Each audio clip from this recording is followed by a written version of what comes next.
بسم اللہ الرحمن الرحیم۔ السلام علیکم ناظرین و سامعین، آج میں آپ کو غوث پاک کی کرامت جس میں تمام قبرستان کے مردے قبر سے باہر آ گئے، اس واقعے کے بارے میں بتاؤں گی۔ بغداد شریف میں ایک بیوہ عورت اور اس کا ایک اکلوتا بیٹا تھا۔ وہ بہت غریب تھی، جو اپنا گزارا اپنی محنت سے کیا کرتی تھی اور اپنی اولاد کی کفالت خود کرتی تھی، کیونکہ اس کا کوئی سرپرست نہیں تھا۔ ایک دن اس کا بیٹا شدید بیمار ہو گیا۔ اس عورت نے اپنے بیٹے کا بہت علاج کروایا، حکیموں کے پاس گئی، مگر کوئی فائدہ نہیں ہوا۔ عورت اپنے بیٹے کی وجہ سے پریشان رہنے لگی اور اللہ سے دعا کرتی رہی۔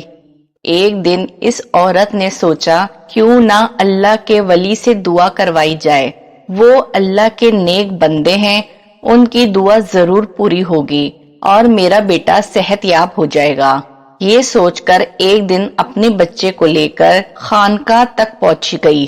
جب وہ اندر داخل ہوئی تو اس عورت نے اپنے بچے کو اس بزرگ کے سامنے لٹا دیا۔ بزرگ نے بچے کو دیکھ کر کہا، اے عورت، اب اس بچے کا کچھ نہیں ہو سکتا، کیونکہ تجھے یہاں لانے میں دیر ہو گئی، تیرا بچہ مر گیا ہے۔ تم اللہ کی رضا میں راضی رہو اور صبر و شکر ادا کرو، یہ اللہ کی آزمائش ہے۔ یہ بات سن کر عورت زار و قطار رونے لگی اور اپنے بچے کو لے کر خانقاہ سے باہر آ گئی اور آسمان کی طرف دیکھ کر بولنے لگی، یا اللہ، میں کس کے سہارے رہوں گی؟ میں کیا کروں گی؟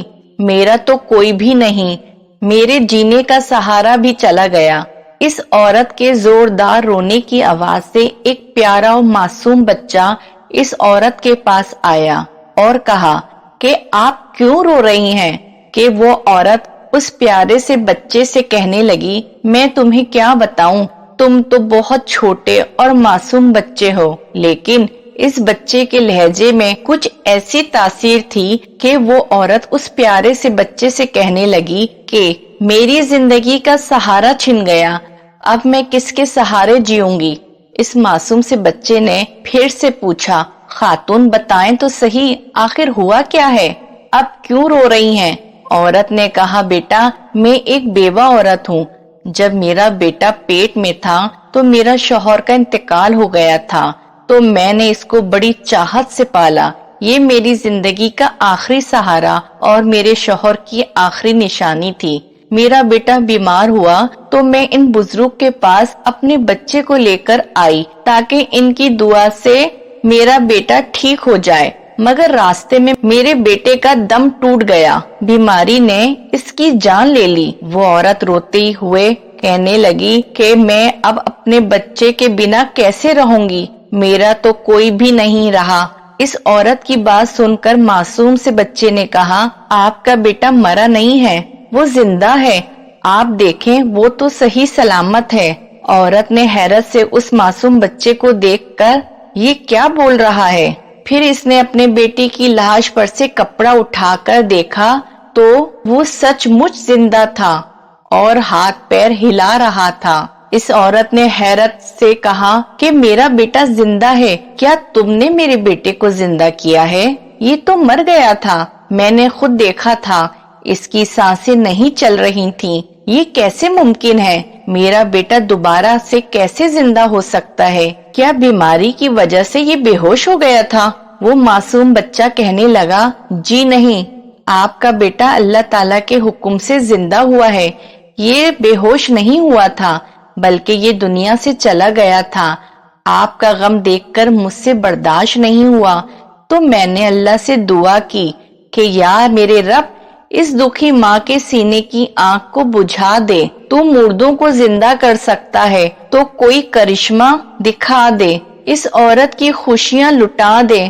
میں نے اللہ سے دعا کی تھی تو اللہ نے میری دعا کو قبول کر لیا اور آپ کا بیٹا آپ کے ہاتھ میں صحیح سلامت ہے، دیکھیں یہ صحت مند ہے اور اس کی بیماری بھی دور ہو گئی ہے۔ عورت نے کہا کہ میں آپ کی بات مان لیتی ہوں، مگر یہ تو بتائیں کہ آپ ہیں کون؟ ابھی وہ معصوم بچہ اپنے خاندان کے بارے میں بتانے ہی والا تھا کہ اس وقت وہی بزرگ جو اندر عبادت خانے میں موجود تھے وہ باہر آئے اور اس مردہ بچے کو زندہ دیکھ کر سمجھ گئے۔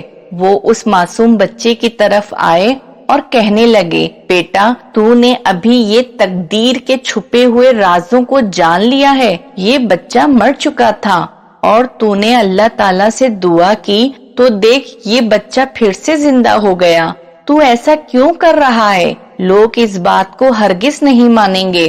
تو کیوں ابھی سے اپنے جلوے دکھا رہا ہے؟ بزرگ کے ہاتھ میں ایک چھڑی تھی، وہ چھڑی مارنے کے لیے اس بچے کے پیچھے دوڑنے لگے تو وہ بچہ بھی تیز تیز بھاگتا ہوا ایک بہت بڑے قبرستان کے اندر چلا گیا جہاں 300 قبریں تھیں۔ ان قبروں کے درمیان سے گزرتے ہوئے اس معصوم بچے نے کہنا شروع کر دیا، قبر والوں مجھے بچاؤ نانا جان سے۔ یہ بات سن کر وہ بزرگ سکتے میں آ گئے اور رک گئے اور اس بچے کے کمالات دیکھنے لگے کہ اس کے کہنے سے قبرستان کے تمام مردے اپنی اپنی قبروں کو پھاڑ کر باہر آ گئے اور اس کم سن لڑکے کی ڈھال بن گئے تھے۔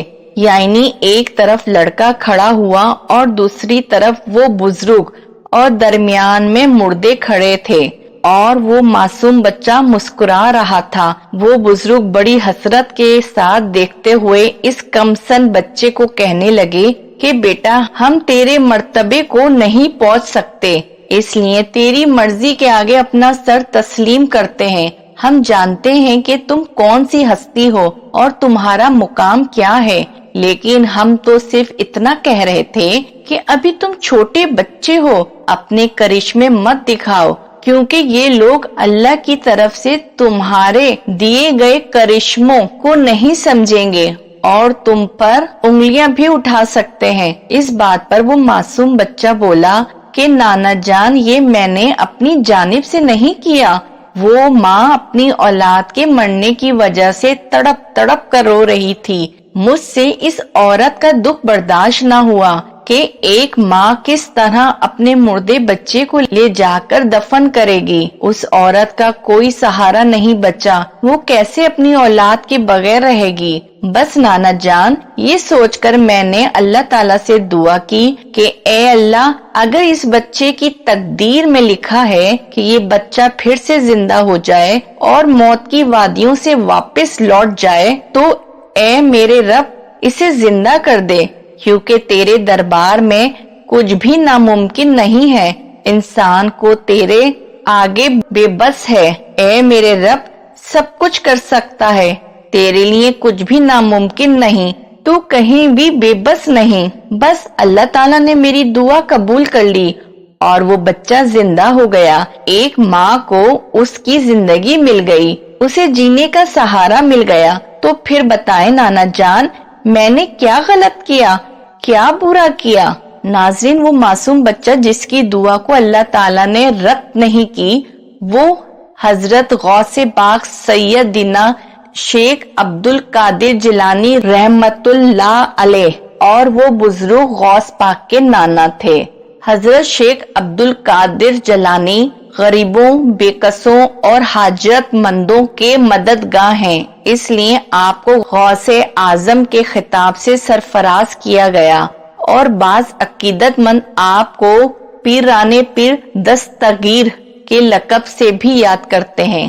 میری دعا ہے کہ اے اللہ اے میرے رب تو ہماری رہنمائی فرما، ہمیں دین پر چلنے اور اس پر عمل کرنے کی توفیق عطا فرما اور ہمارے اوصاف میں بزرگانے دین کی جھلک پیدا فرما دے، آمین۔ اگر آپ کو میری ویڈیو پسند آئی ہو تو میری ویڈیو کو لائک اور کمنٹ باکس میں کمنٹ کرنا نہیں بھولیے گا اور اس طرح کے اور واقعات سننے کے لیے میرا چینل اسلامک علمی تھروت ضرور سبسکرائب کر لیجئے۔ شکریہ۔